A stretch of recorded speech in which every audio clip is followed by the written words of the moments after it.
आज मैं एक क्लाइंट का इनकम टैक्स रिटर्न की वर्किंग कर रहा था, जहाँ पर इंट्राडे से रिलेटेड उनको कुछ लॉस हुए और कुछ उनको कैपिटल गेन हुए शेयर मार्केट से रिलेटेड। तो मैंने वर्किंग करके वहाँ पे क्लाइंट को कंप्यूटेशन भेजा कि सर आप एक बार देख लीजिए इसे।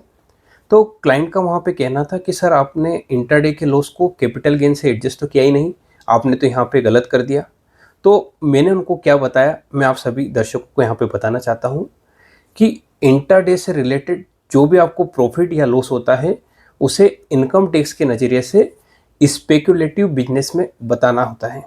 स्पेक्युलेटिव मतलब होता है, हिंदी में अगर साफ शब्दों में समझे तो सट्टा, जहाँ पे आप उसकी शेयर की जो है डिलीवरी नहीं लेते हैं और उसे उसी दिन में आप बेच देते हैं। सो इस तरह का ट्रांजैक्शन इनकम टैक्स के नज़रिए से सट्टा होता है। सो इस तरह की जो भी लॉस होता है, स्पेकुलेटिव लॉस जो होता है, वो केवल एंड केवल स्पेकुलेटिव इनकम से ही एडजस्ट हो सकता है। सो जब भी आपको लॉस होता है, आप इसे 4 साल तक कैरी फॉरवर्ड कर सकते हैं।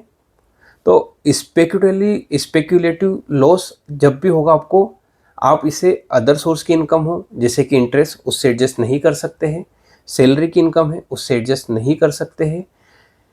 और कोई हाउस प्रॉपर्टी की इनकम होती है आपको, उससे एडजस्ट नहीं कर सकते हैं। कोई शेयर मार्केट की इनकम होती है, कोई कैपिटल गेन हो गया, शॉर्ट टर्म कैपिटल गेन हो गया, लॉन्ग टर्म कैपिटल गेन हो गया, तो उससे भी एडजस्ट नहीं कर सकते।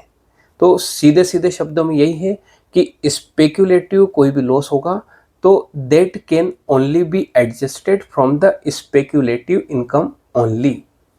सो I hope this video will be useful for you.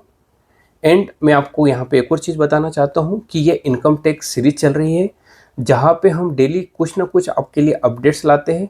और डेली जो भी क्लाइंट्स के साथ हमारा वार्तालाप होता है या कुछ किसी केस निकलता है, तो वहाँ से जो इनपुट्स निकलते हैं, कुछ वैल्यू एडिशन जो हम यहाँ पे बता सके, हमारी कोशिश होती है। या कमेंट के माध्यम से किसी का कोई क्वेश्चन होता है तो हम उसे वीडियो के माध्यम से लेने की कोशिश करते हैं। तो आप हमसे यदि जुड़ना चाहते हैं, आपको लगता है कि कुछ वैल्यूएबल इन्फॉर्मेशन मुझसे आपको मिल रही है, तो आप चैनल को सब्सक्राइब कर सकते हैं। वीडियो को अंत तक देखने के लिए बहुत बहुत धन्यवाद।